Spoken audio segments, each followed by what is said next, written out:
It's lights out and away we go! What's up, everybody? Welcome to the GTUK F1 podcast, and I am joined by David. Viva Las Vegas, everyone! He's back. Even though he's never actually been anywhere, I was about to say, I've had a bit of a break from recording. Luckily, it didn't involve a podcast, because I'm going to get married and move house. Yeah. I don't like quiet weeks, quite obviously. No. But no, we were back to the early start, 6 a.m. start for us for the Las Vegas Grand Prix. Yeah, we'll just wait till the 2025 season. It'll be 5 a.m. for at least 3 races, possibly 3 races in a row. As bad as it sounds, I mind that less than the still late at night on a Sunday. Because at least I'm not at work. Well, just for the fact that you're going to have Australia first, then Japan, I think, and then something else. At which point, yes, anybody Australian listening is now shouting at us that this is the one they get at normal time. Yeah. We appreciate that and hope you enjoy. Well, during this weekend, they were on about like Guam and everything like that, and that they were just saying, that was normal time for, it's a normal race time, and it's like, well, yeah, we get it. Yeah, Australia was like 4 in the afternoon, but which is one of them anyway. Lucky because luckily F1 is sort of built to Central European market. Well, that is at the moment, unless Liberty Media want to start pushing weird stuff. What do you mean with their 2 US Grand Prix, like the game tried to suggest to me the other day? But stick that screenshot in the podcast at this point. But obviously, none of us, we didn't see practice, unfortunately, because that was like, what was it, half past 2 in the morning, something like that. They were there between about 11 o'clock at night and about 3 in the morning, weren't they? Yeah. And as usual, I've said it before, I generally don't see practice because of my work schedule and stuff. So I got lucky that I got to. If I hadn't been on a late start Saturday, I wouldn't have got to see quali live. And like I say, thanks to reason we come on to, I was nearly late for work thanks to quali. Well, unfortunately, I watched it back. I watched that in the race back. Oh, I watched them live. And yeah, it's been an interesting weekend. I mean, I'm gonna say, congratulations to Max, 4-time world champion. Yeah, we've got to say that. I mean, you've got to. Whether you like him or loathe him, you can't argue with what's happened. And let's be honest, the second half of this year, they have not had the best car, and he has taken advantages where he could. Oh, yes. And I mean, one funny thing I will say was Max literally rocked up to the media pen with a can of beer in his hand. No shit, I shit you not. The kind of Heineken, wasn't it? Not sponsored. Yeah. It was probably that Heineken Zero if you could see the full can. Oh, yeah. But have you not seen he does the adverts for that? But that's what I mean. If you drive, never drink. Just makes me laugh. It just like rocks up to the media pen with a can. I know. I mean, you'd have thought maybe a can of Red Bull or something, wouldn't you, to try and stay on brand, but... Oh, no. Well, yeah. But literally, he's getting the sponsorship there, isn't he? Well, like I say, I did notice that now you mentioned it. Yeah, it's a can in it. And then people were took screenshots, and it's like, oh, Max is hammered. And I looked at the can and went, yeah, I doubt that. I would think it would, because like I say, he does the adverts for Heineken Zero. Yeah, it will be. It'd be Zero. If it is even Heineken, if there's not... Because I always makes me laugh. You see half of them carrying Red Bull cans now. As much as I like Red Bull, I can't see athletes like them drinking it. Nah. It's going to be a Red Bull container containing some electrolyte drink or just water. Yeah, it will be. It'll be something different. It will be Red. No way will it be Red Bull, because after them with the adrenaline high, literally would. Most of them are on such strict diets and... Well, not just that though. Red Bull and stuff like energy drinks increases your heart rate, and if they've been pounding around the track, they won't want to further increase their heart rate. Yeah. Like I say, to me, they'll be on very strict of what they're allowed to eat, drink. Oh yeah.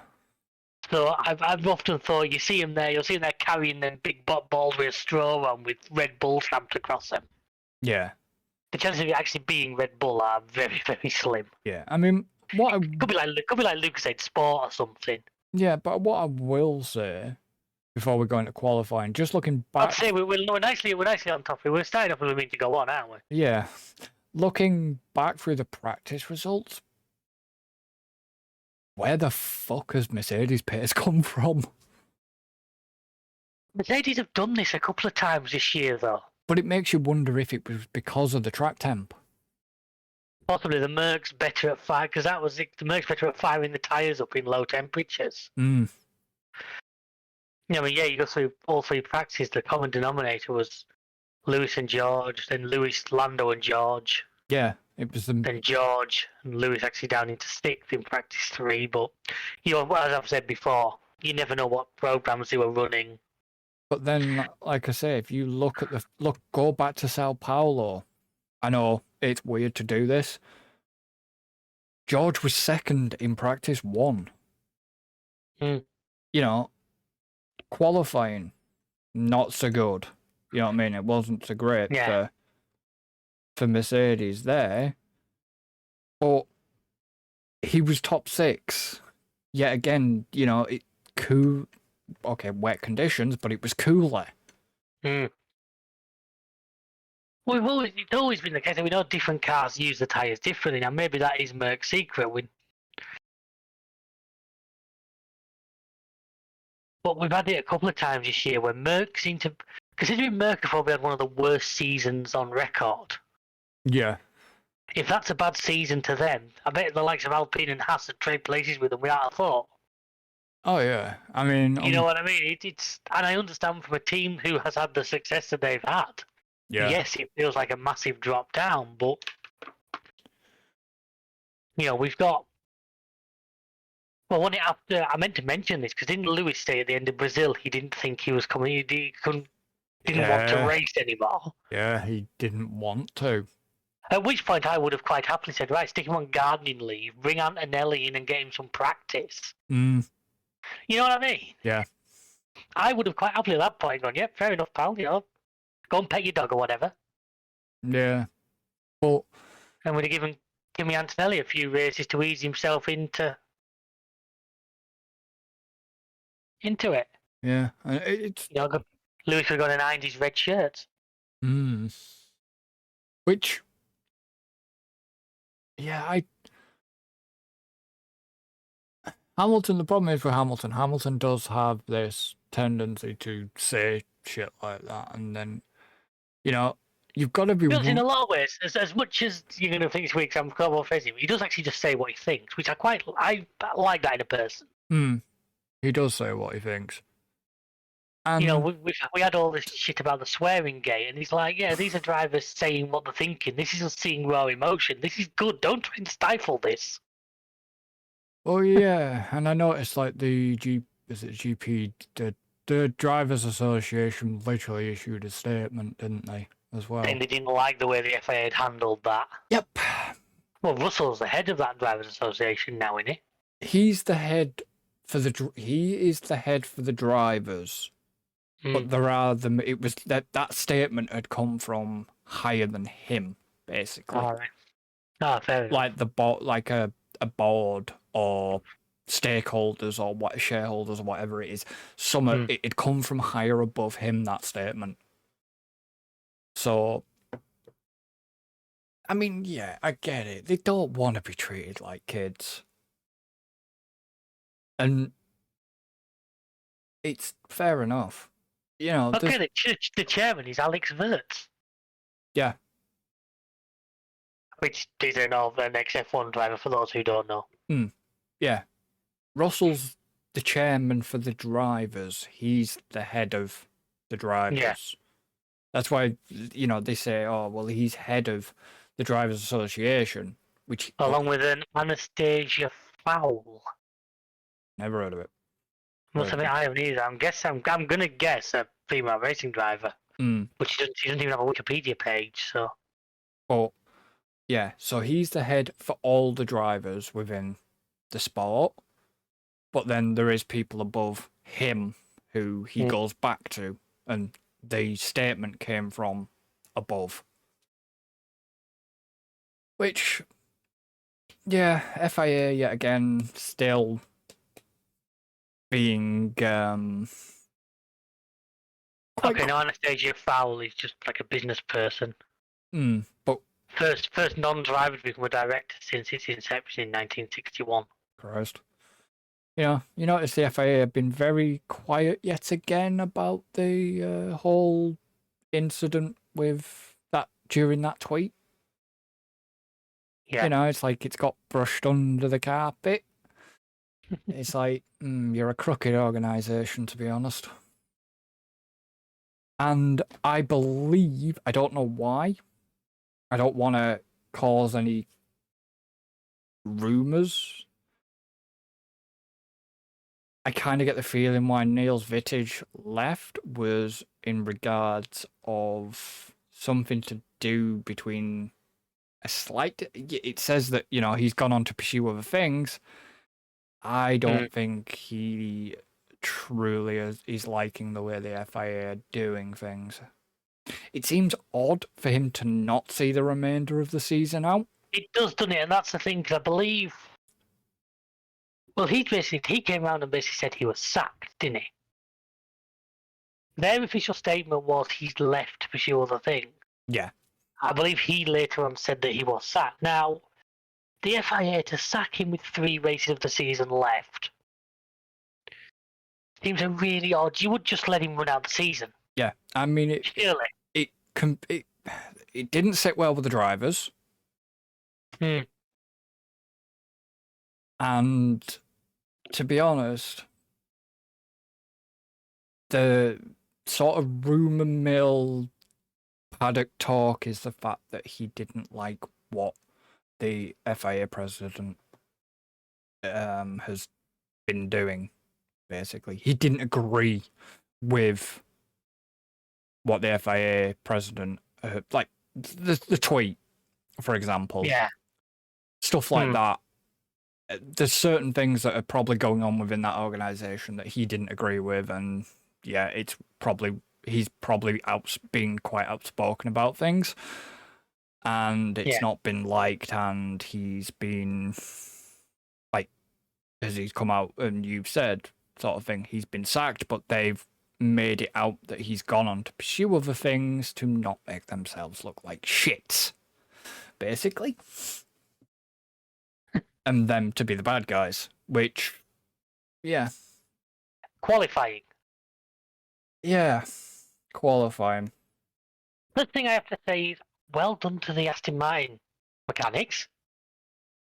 Stroll's car was in many, many pieces when Q1 actually started. Yeah, was that because... He binned it at the end of practice 3, didn't he? No, did he not? Did his engine not shut down? It cut out, didn't it? There was a red flag because the electrical unit failed. And... they had to replace... Didn't it not go green or something? Wasn't it a hot... Didn't it just keep displaying a red blinking light or something? Which, the blinking light, for those who don't know, is a sign to marshals that the electric system is safe. No, the green light is to say it's safe. The light is to say safe. safe. The red light means that the electric system's live, and it's the electric system them is a couple of thousand volts and would do you quite a serious bit of damage if it... Yeah, they have special... I want to say like gloves, or... They have special tools at every marshal post in case that happens, so they can every marshal can safely touch the cars to get it off the track. Basically a big pair of marigolds. Kind of like, I'd probably say like a Faraday. Well, not, yeah, sort of a Faraday glove. This would be rubber gloves. It'll be something, yeah. I mean, the big shock for me, I know it's going to be not a surprise to you, but was Perez's pace. Again. And unfortunately, as bad as it sounds, it's not a shock anymore, is it? It's just I don't know. It's as somebody who I generally have a Sergio Perez flag in front of me that's going up on the wall in here, Yeah. and it's like I still think he's a hell of a driver in the right situation, but he seems to be on such a bad run at the moment. Now And he has the ability to sort of semi-pull it back during the race. Maybe he's just like the anti-Charles Leclerc. Leclerc tends to be really good qualifying, not as strong in a race. Not always no. the case, but tends to be. They all called him the one-lap wonder for a long time. Yeah. Now Perez seems to be the other way. Now he seemed to qualify poorly, but I mean he only got 1 point during the race. He only got 10th place. Spoilers to later on in the podcast, but he always just seems to be able to pull it forward. Just not enough. But he's not.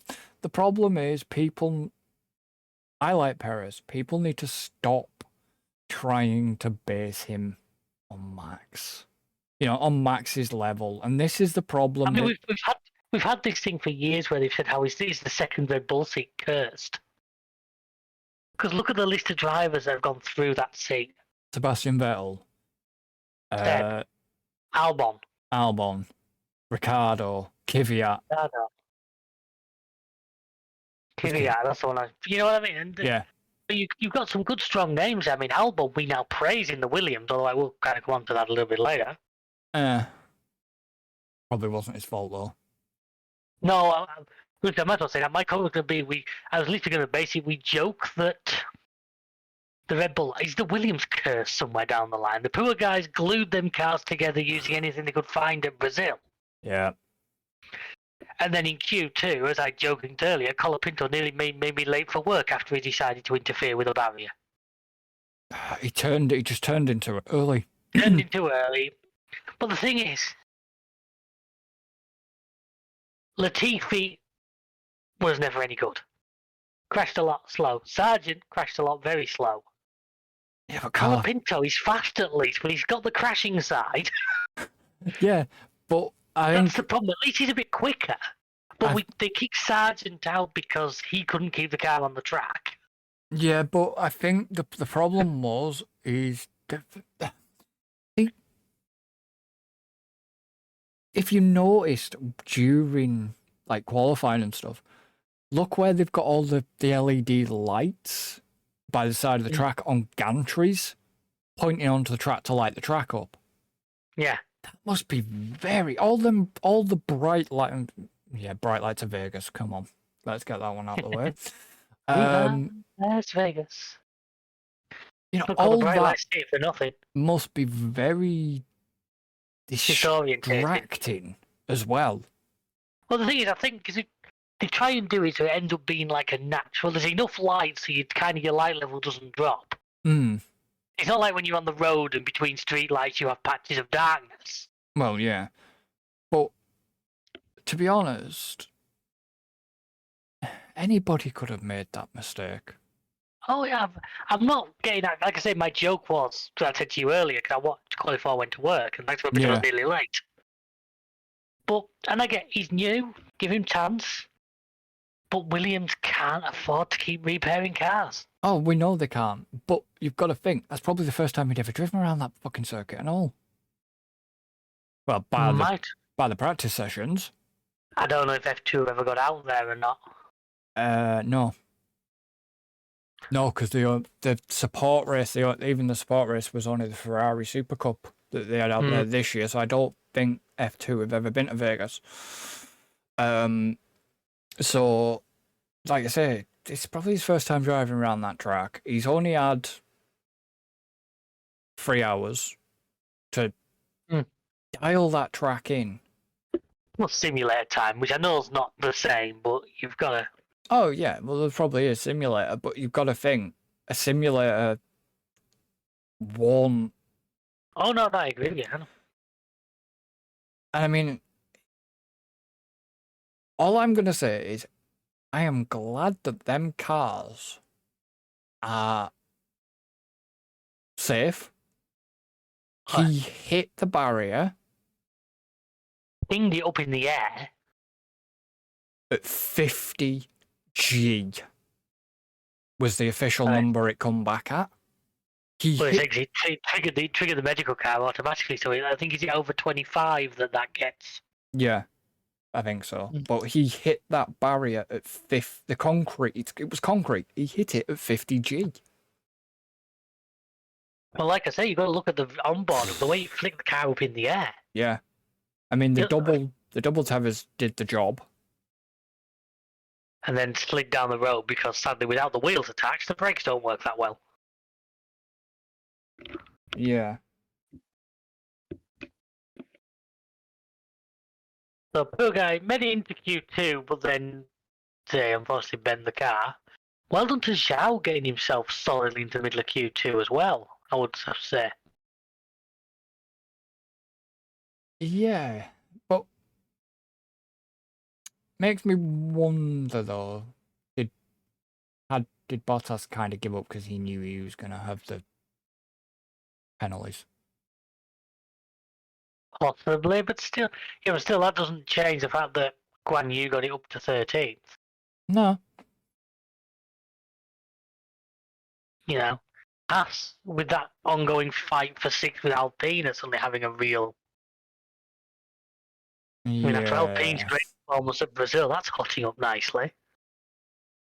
And like I say, Gasly getting it third. Third. So that was a bit of a surprise. I mean, okay, yeah, granted after Brazil, but Brazil was a wet track. We knew, we know the Alpine can be a bit of a. Oh, don't forget, it was Brazil. Was it 2 years ago where Hulkenberg ended up on pole? Yeah, K-Mag. K-Mag, sorry, was the other one. And the kind of shocker was Hamilton. His pace had been blistering through looking at practice, and then just seemed to drop off come Q3. Well, I think he said he sort of slipped up with his timings a little bit, didn't he? Yeah, and okay, so here's my point, my quick FIA rant. During when Stroll had his little incident with the car shutting down, he got out of that car quick because he had to, because of the warning light was on. The red light was flashing in the cockpit, means get the fuck out of the car quickly. Yeah. Where was the yellow? Where was the double yellow? Where was the double yellows? He was out of the car. Where the hell was the double yellows? No, see, I never saw. Yeah, I watched it. I've seen the clip. It took from him jumping out of that car to being literally by the side of his car on the racetrack, like other side where the marshals were. It took about 10 seconds before double yellows were waved, and then quickly into a red flag. Yeah. Once they realised. I mean, I'll give them that. They were quick with a red, and yes, it confused. I believe it confused commentators, and they said, well, why have they thrown the red flag? And it wasn't until they noticed the top of the car, and then they went, okay, that's why. Yeah. But...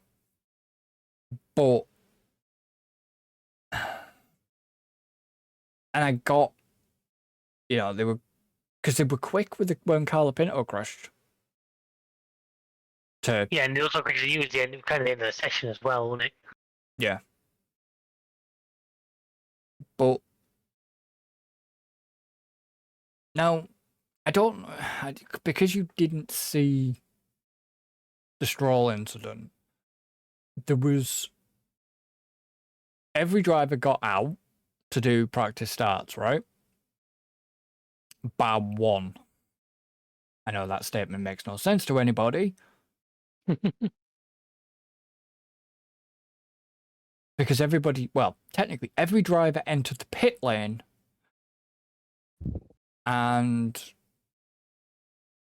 obviously Stroll didn't get his practice laps, but so it can be bar two. Perez. Yeah. Yeah.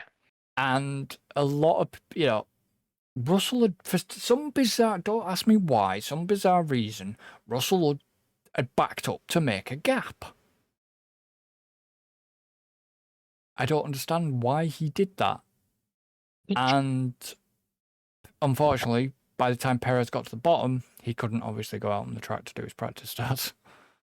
It didn't Well, the make reason sense. the gap because I remember after the debacle at Imola at Monza a couple of years ago, they're not allowed to drive excessively slowly on the track. No, I know that.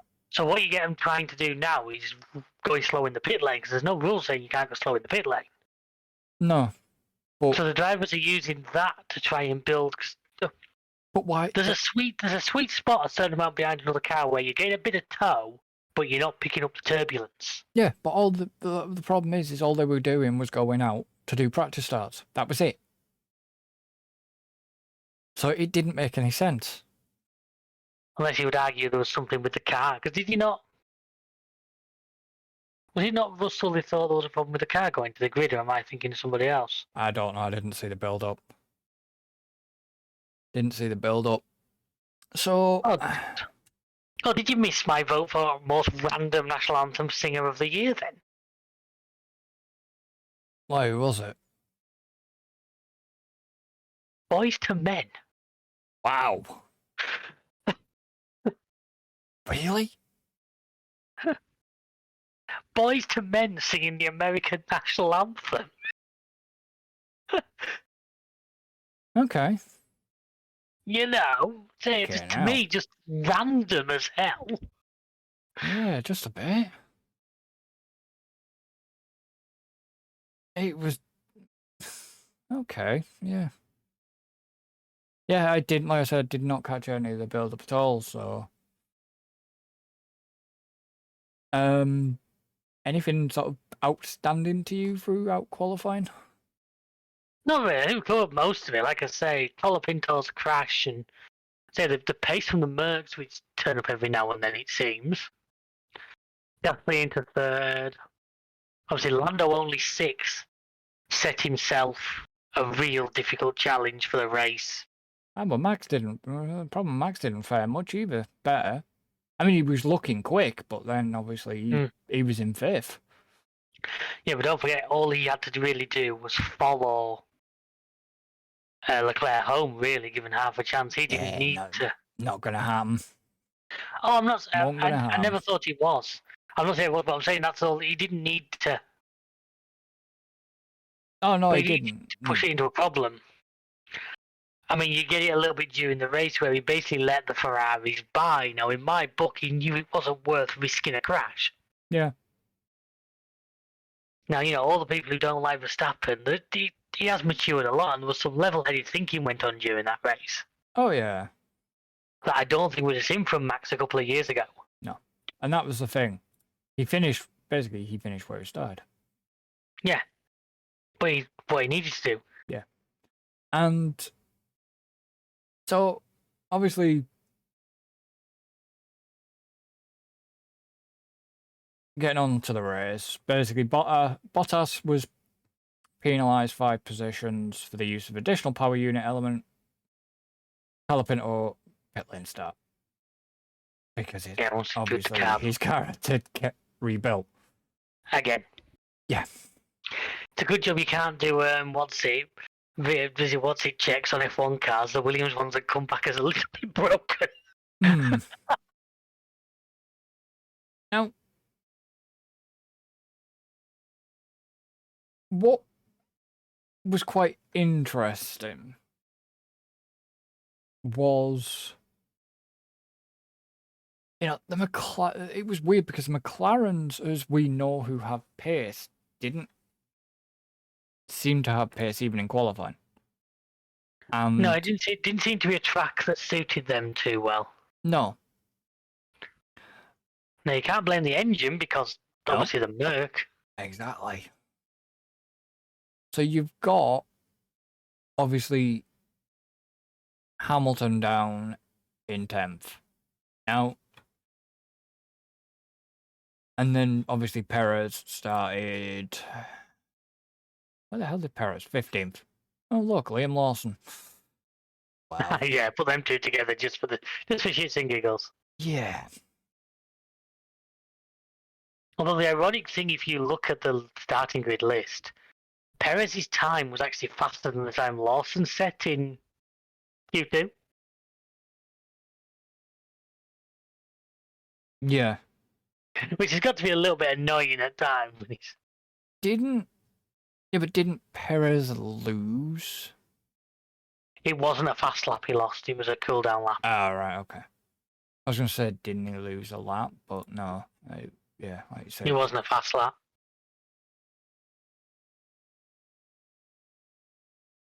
And it's just, yeah.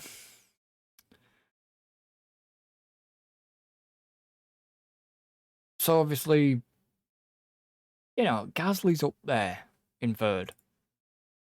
And it was like, well, how long's he going to last, basically? How long was it before, he...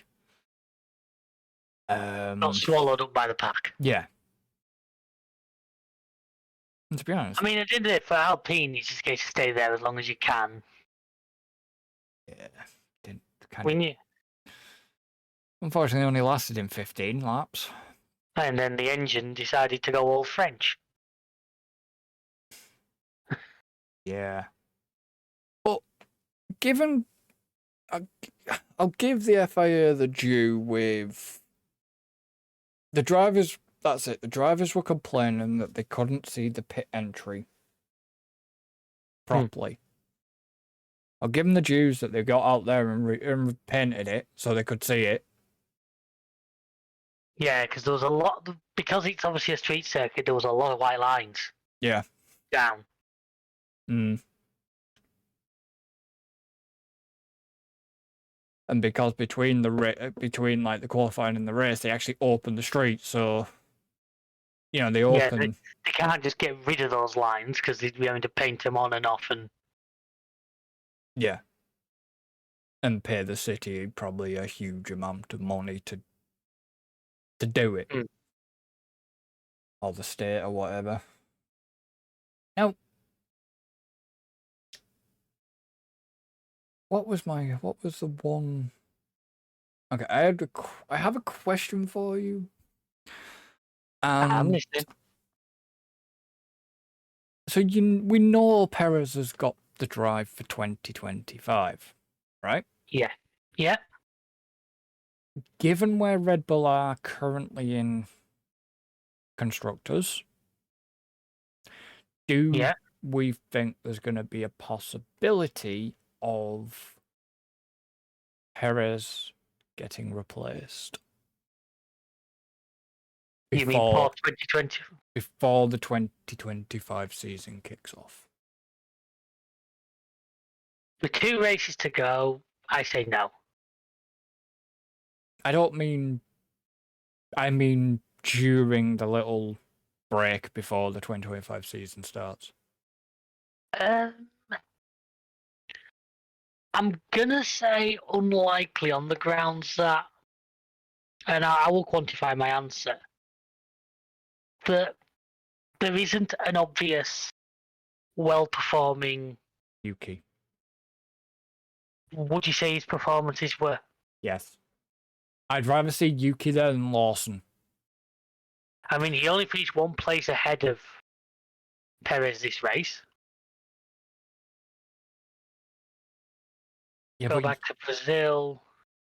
Problem is, if you look at Yuki all season, he has. Yeah, Brazil he was like 4 places ahead.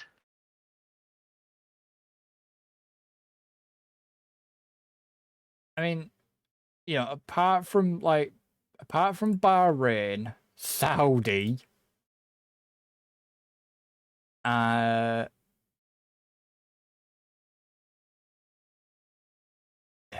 obviously Max and both Mercs didn't finish at Australia. Yeah. Yeah, I'm going to say, honestly, I think Perez it's unlikely. beat Yuki. But then, Perez at the start of the season was on a real good form. Yeah, he was starting on roll and seemed to drop off. It wasn't, it wasn't until at least Imola. Something went wrong for him from Imola. Yeah, he's still within the top 10. But then Yuki beat Perez at Monaco because he DNF'd. The only reason why. And obviously both Hasses, and because, that was the whole big crash. Yeah. But then sort of going forward after Monaco, again, Canada, Perez didn't finish. Neither did Leclerc. Neither did Albon. Neither did Sainz. Or Sargent. Wow. Okay. I completely forgot about that. But okay, then Perez did beat Yuki at Spain, Austria. Perez beat Yuki. I'd still say Yuki is probably the better contender than Lawson, to be honest. If they were going to replace Perez, I'd agree with you now. This is where almost someone like a Ricardo could have been an outside choice. But I just honestly don't think there's really anybody around in a position ready to. That's what. Plus, if we go for the Constructors' Championships, RB are only 3 points behind Alpine. After Vegas. Yeah. Yeah. If you think Yuki's on that run of form, Red Bull are third. They have 130 points clear of Mercedes. Yeah. So they have no problem from behind, and they are now 29 points behind Ferrari. Yeah. So to me personally, that RB is a bigger fight, because getting RB ahead of potentially Alpine and Haas is a lot of money. Yeah. Like 50 million. So if it was me, and I realised I am not one of them, so they may not think like me. His points there are almost worth more than they beat a Red Bull. Oh yeah. Because Yuki alone couldn't drag that deficit. No, but Yuki outscored Perez. Yeah. And Vegas. I'm not doubting you. That's what I'm saying. That's actually kind of what my point is. And see, this is the thing. Even looking at it, again, Yuki dragged points at Brazil. Perez couldn't. It's a shame. Perez, as we know Perez, look back to his Racing Point days. Look at that. That's it. That's where he impressed me, was his Racing Point, was his early Racing Point and Force India career. Yeah, but look at one of my most memorable moments, outstanding moments for Perez for me was it during COVID? Where he went from 20th to win. Yeah, it was on that Bahrain outer loop. Yeah, but he was last at the end of the first lap with a broken front wing. Yes, but that was a phenomenal recovery drive. It was also his first win, wasn't it? I can't remember. It was his first win, yeah. And like I said, all through his Force India career, he had a habit of being the next car after the Mercs and the Red Bulls. Yeah. He was Mr. Consistent. He was always, because back then it was Mercedes and Red Bull were guaranteed the top 4 positions pretty much. Unless one of them crashed out or retired. And he always seemed to be the next car. So if he did retire, suddenly he was third, or... Yeah. And maybe it's an age thing, he's not the youngest of the drivers on the grid. Yeah, but we can't go down that route because we've just got to look at Alonso. Alonso and Hamilton, yeah, I know. Exactly. But the other point I am going to make is the one I make every time this topic comes up, is he brings a lot of money into Red Bull. I And know he brings a lot of money in, but so would losing him from the Red Bull and cost them. potentially them getting second, would they make more, which is no guarantee. No. So you're gambling on losing all this sponsorship money to gain that prize money. Yeah, I know. I mean, I'll fully accept, and this is coming from a Perez fan, that the only reason he's kept that seat, I reckon, is because Money. he's obviously bringing good into the books. Yeah. You know, we all know about Red Bull's catering budget. Oh yeah. But it's just like, that's what I mean. Just, yes, he had a good drive to get back, to bring back a point, but it was a point. Yes, Yuki scored 2, but it was a point in the team, in the sister car to the one that won the world championship. yeah, I just don't understand. I'll never understand it because You know, he's at 8th in the world championship right now. Who? Perez. Yeah. On a third of the points? Not quite. Just over a third of the points of Max in the sister car. Yeah, but we know Max is just on another level.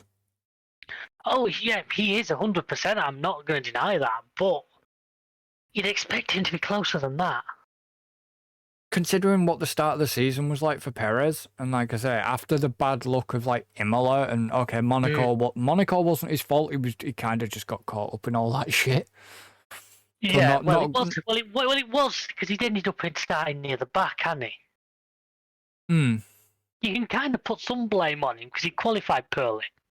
Yeah, but you qualify near the back and you've a far greater chance of being caught up. Oh, well, yeah. You know, there's an easy way to avoid first corner for kerfuffles is be the first one through. Well, he got tagged. But, you know, it was with the 2 Hasses, wasn't it, if memory serves correctly? Yep, Hulkenberg and Magnussen. But the point I'm trying to make is if he hadn't qualified so poorly, yeah, he wouldn't have been down there. So, yeah, well, I know what you're saying is not his fault. Maybe you can't say it's his fault, but he certainly had a contributing factor. Oh, well, yeah, we know that, but, you know, we don't want to go down the whole, or will Red Bull have been favouring Max with the car? No, that's not the point I'm trying. That's not what I'm trying. I know that. But yeah. Now, go on. So, you know, race carries on. There was a lot of overtakes, I must say. That circuit does promote overtaking nicely. The DRS zones have been nicely set. Either they shortened it slightly. They shortened one and they didn't seem to hurt things. And also they managed to glue the manhole covers down this year, which always helps. Yeah. Yeah, no repeat of literally ripping. Carlos Sainz. I still think he was wrong that the team got penalised for that. I really do. I think the FIA should have picked up the bill, but there you go. Well, yeah. Now, good segue on to Sainz. So, yeah. Ferrari late call. Right? Late call? I think he's still coming through. I've just sent it by fax. What is your views on this? So, my view on it is simple. My understanding of the rules always was you cross the solid white line, you get a penalty. Right? Now I understood that applies on pit entrance and pit exit. It does. But now he did the equivalent of flying across the cross hatchings as you join the motorway. Yeah.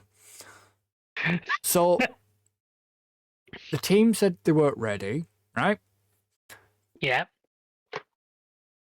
And do you know what the race director, weirdly enough, Do you know what the race director did? Go on. Put it down as a track limit infringement. That's why he didn't receive a penalty. He got a track limit infringement. Now, I don't... Obviously, I'd be well... I don't want to speak ill of this new race director. That seems a bit odd. No, I mean, if you look at the technical regulations, not the technical regs, the race regulations, they even did it live on air. Even with, like, I think it was Karoon. Read the article out saying if you cross that solid white line, that is a slam dunk penalty. I mean, I guess what... Go on. I guess what you've got to sort of look at with that is... Because it's not an offence to cross that line if you're trackside. Because there's certain circuits where the racing line, I'm thinking Austria for one. Now, at what point do you officially call a car as having entered the pits? Like I say, I personally think it should have been. I think it should have been a penalty because I think he crossed the white line from the pits.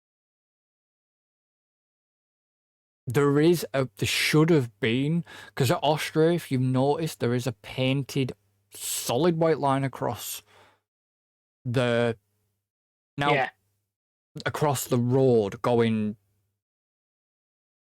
horizontal. Yes, there is that vertical round the corner for pit entry, but once you've hit that solid line, the solid horizontal line, you're technically deemed in the pits. Yeah. Now, whether they fucked up and forgot to put that in somewhere on the pit lane, I know there is the one on the actual pit lane where they, but the first solid white line, whether they forgot to repaint that in, who knows?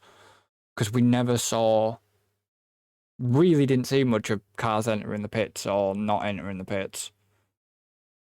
But in my mind, as well, he should have been hit with a penalty over it. I will agree with you on that. But I don't understand the race director's ruling of putting it down as track limits.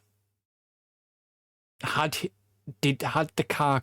This is the thing. Had the car crossed that solid horizontal line or not? Because if it hadn't, I would understand the track limits. I'm sorry, guys. This may seem very boring to you, but this is the kind of thing. The kind of things that teams put the directives against each other all the time on. These are the fine numbers that you're talking, that you're having to look at. Yeah, but this is what I mean, and it's just like, did his car cross it? Did it not? If it didn't, then I get why it was put down as a track limit. But looking at where he rejoined the track, I would say he crossed that solid white horizontal line. I would be inclined to agree with you. So technically, it would have been Leclerc on the podium. Because he'd have been given a 5-second for that. Yeah, and they were very close towards the end. Now, the thing is, probably Ferrari aren't going to bother trying to protest it because it'd be Ferrari protesting Ferrari. Yeah, I know that, but the decision, whoever made that decision, either the race director or the stewards, whoever made that decision, it baffles me why that decision came when clearly in their own sporting regulations, it clearly says in black and white, I think it was Article 14, I think it's Article 14, that... Oh, this guy knows the frigging article. I think it's something like 14.2, some shit like that. All right, Brian. If they, if a car crosses the solid white line or whatever, it's deemed a penalty. So it boggles me why it didn't happen. Because even the commentators had said, You know, even Martin come out and said that is a slam dunk penalty. So, yeah, I mean, he was very lucky to get away with it. It's done Ferrari a hell of a favour, to be honest, because that could have hurt. Actually, would he have dropped just behind Leclerc? Because Lando, how far was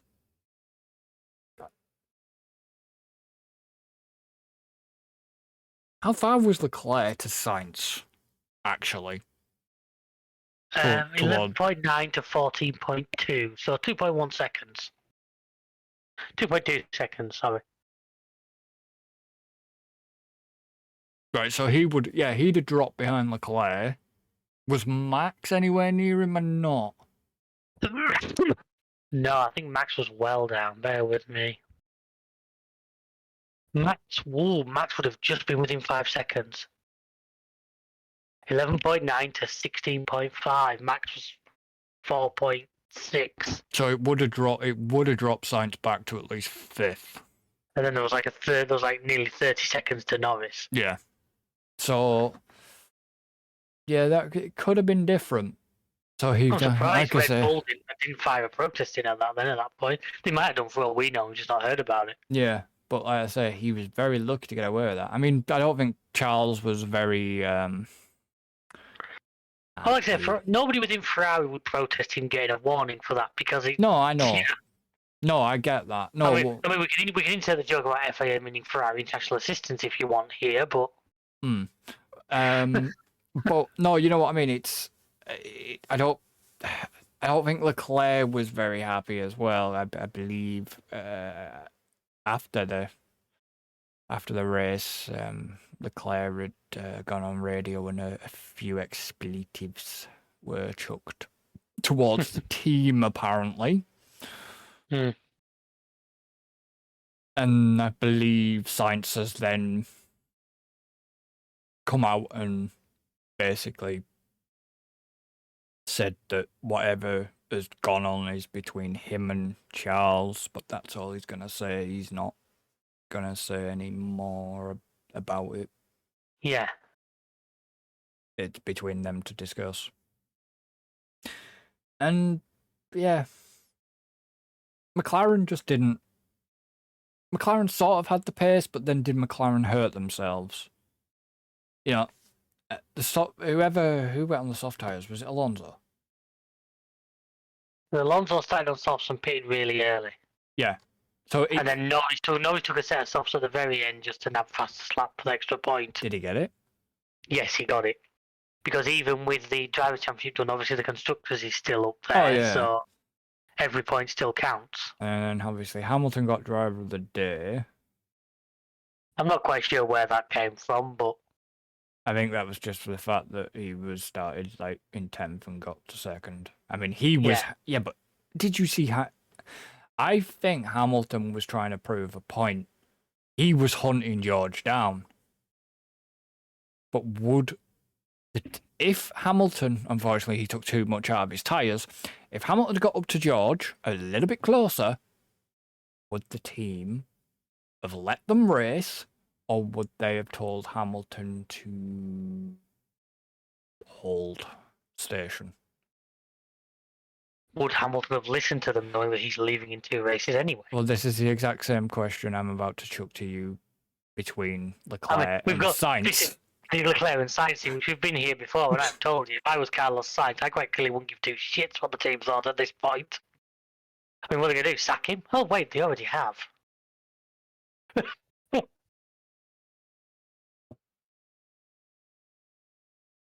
Did you check that? Check what? Messenger. That could be fun. Yeah, I've seen it. Yeah. But Haas were on form. Yuki was on form. Albon, unfortunately, I believe it because there was a lot of like plastic bags or something hanging around again. litter Yeah, I think wise. Russell ended up with one stuck near the car at one point. Stuck in the car at one point, didn't he?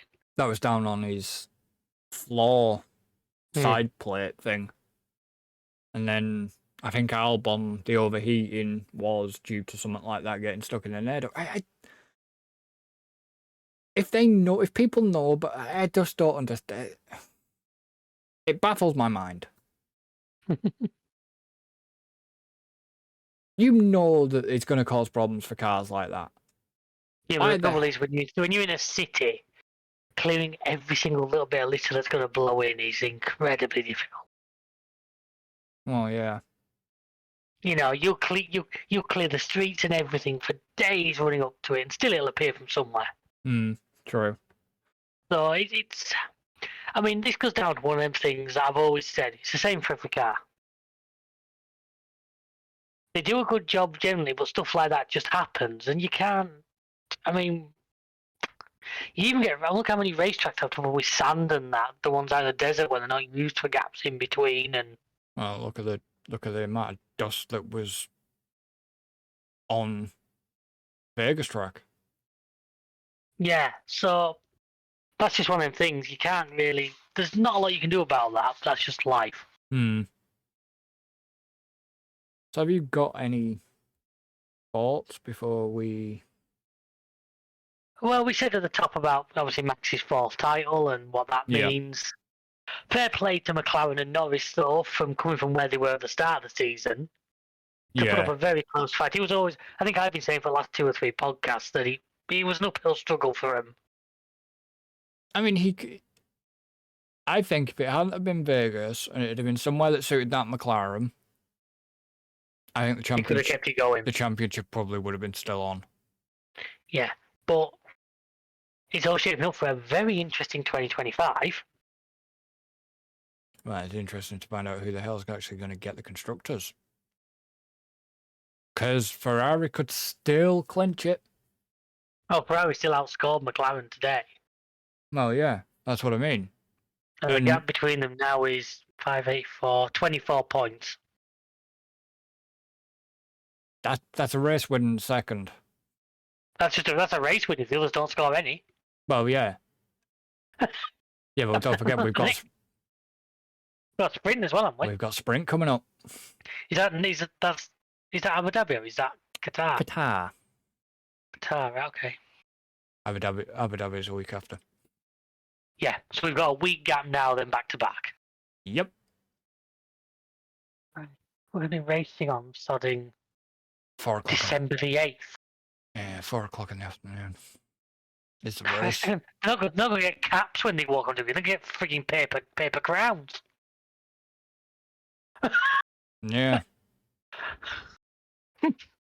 Yeah, so I just stand by. I think 24 is too many races for a season, but that's a debate for another time. Obviously, we are going to we'll do the round out of our season review type thing at the end. Yeah. Of Abu Dhabi, but here's your timings for these are all on UK time, so adjust. I mean, I'll give you the UK time, and then I'll give you the track times. So just give us the UK. I'd say just do the UK times. You can obviously convert this to your local. Yeah. Okay. So practice 1 on the 29th of November is 1:30. Sprint. This being afternoon. Yep. 1:30 in the afternoon. 13:30. The 29th of November, it's 17:30 for sprint quali. 30th of November, it is 1400 or 2 o'clock, 2 p.m. for sprint. Qualifying is at 6 p.m. or 1800 on the same day. And then the race on the 1st of December, wow, nearly in December, wow, okay, is 1600 or 4 o'clock. That's not too bad. No, it's not.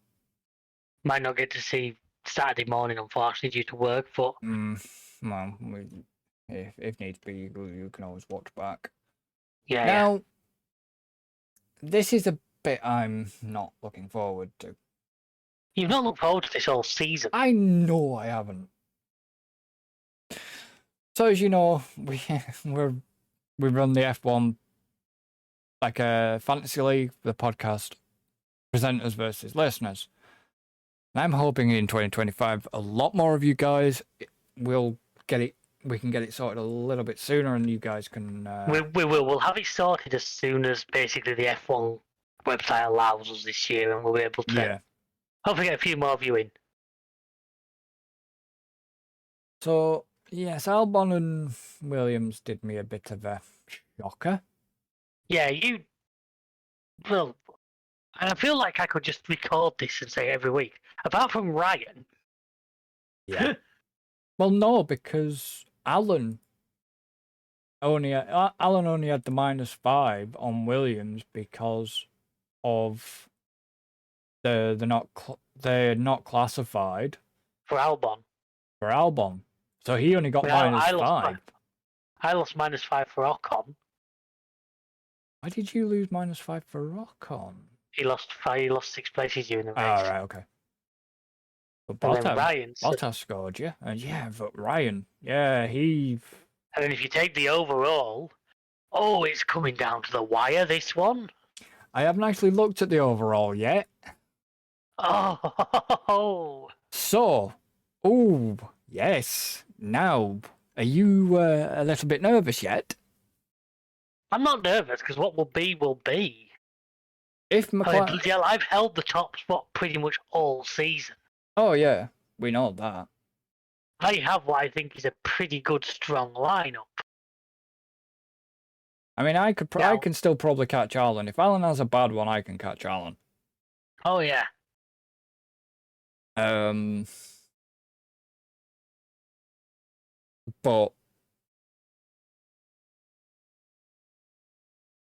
I mean, Ryan played a 3 times chip this weekend, which did him a favour. Yeah. I unfortunately used all those sort of things earlier on in the year, which was maybe a mistake in hindsight, but I actually don't. I'm learning for next time.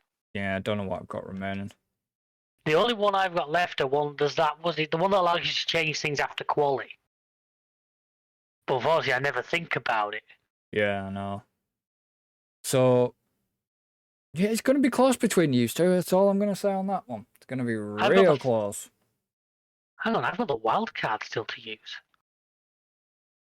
It is going to be close. I don't even know. Yeah, I've actually got... I've got the wild card and final fix left. They're the only 2 I've got left. Oh, I've got final fix, but I actually also have... I still have my limitless chip there. Oh, that could be a fun one to use right at the end. Yeah. If you just want to give Alan a bloody nose. That's what I mean. For my unlimited transfers and no cost cap restrictions, this will reset after the race weekend. Oh, Abu Dhabi's looking promising then. Now I know I've got that, then yeah. Watch out, Alan. But now, have you got any final thoughts? No, I think we went through everything. Like, as usual, the Vegas podium procedure was bullshit, but that's what it is. I actually didn't see it, so you'll have to clarify that. Well, no, it's the same as last year. They had them all piled into Rolls Royces and taken back round to in front of the Bellagio. Oh, I saw that bit, wasn't it? Where they had. I will give him credit because they had Terry Crews doing the, yeah. I saw that bit. I will give them credit for that because I love Terry Crews. I like Terry Crews. Brilliant. Yeah. I did and see also that bit. Frantically finding an extra limo for Max, I thought was quite entertaining. Is it Max and Max and GP. GP. Yeah. At one point it was, and then you got that onboard shot of Max just fiddling with all the different things in the. Didn't he put the tray down at one point and then stick his drink? Tray down and put his Red Bull can. Put his drink on it. Yeah. As I said to him, I was watching it myself. I said, "You got to remember, he's what 22, 23. They're still kids, really." Oh yeah. But yeah, you had the other 3 piled into one, and then him and GP riding round. Yeah, but Sainz was like sat in the fucking corner, looking rather awkward. George in the middle, and then Hamilton just sort of sat right forward messing around the windows. Yeah, and Red Bull pulling out the Max M4X jumpers. Wonder how long they've had those made ready. Apparently, they were stashed around the back. Yeah, I'd imagine they've had them for a little while. But no, other than that, Vegas, for all its pomp and ceremony and the shit that America can bring, I actually quite like Vegas. I like the Spider Pig track. That's about it. The rest of the stuff can be a bit too. No, I didn't catch a lot of that. I caught a little bit of the grid walk. I caught him talking to Sly Stallone. Yeah, he did the flag, didn't he? The flag. Yeah. But I didn't catch, like, last year, there was the big concert and everything beforehand, wasn't there? I didn't catch any of that. And I know it would be expensive, but can we not have a sphere at every Grand Prix next year? Why is that? I love that thing when it's just doing the random stuff. Well, isn't there was the thing to do with it watching the cars? Yeah, occasionally you'd have drivers' faces come up on it. It was like Gasly. when they did the national anthem, it had the American flag going round it. Then they had the Lego F1 stuff appear. Oh, I might get myself a couple of them. Some of them look good. There was the Lego F1 sets, like a Lego F1 thing appeared on it. But I saw that. It's the one thing that really annoys me in the game. Is that it's a static object. Yeah. They could have at least given it a little bit of basic animation. But yeah, when it's like watching a car go round and that, I think that's absolutely genius. And then, but the only thing that I would suggest if they're going to do something like that, if it's not a red flag during a race or anything like that, do not make the sphere display red. Anything red. Well, I mean, come on, how often have I complained on the game about, like, yellow signs at the side of the track? That can just look like a yellow board. Yeah.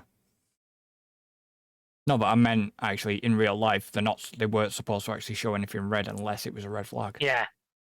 But it's an expensive thing. But obviously, yeah. That was Vegas for 2024. Yeah. And we're nearly at the end, folks. Couple more races to go. Couple more. And then we get a break until... Not that long ago, March, won't it? March. Yeah. Unless we do anything before, but... Well... Me and you need to have a quick discussion anyways after this, but that's for another thing. Yes, I do. So yeah, we're going to end this one here. Obviously, thank you to everybody for listening. Thank you to David for joining. Thank you as always. Thank you for having me. And we shall see you after Qatar. So until then. Later, folks. Goodbye for now.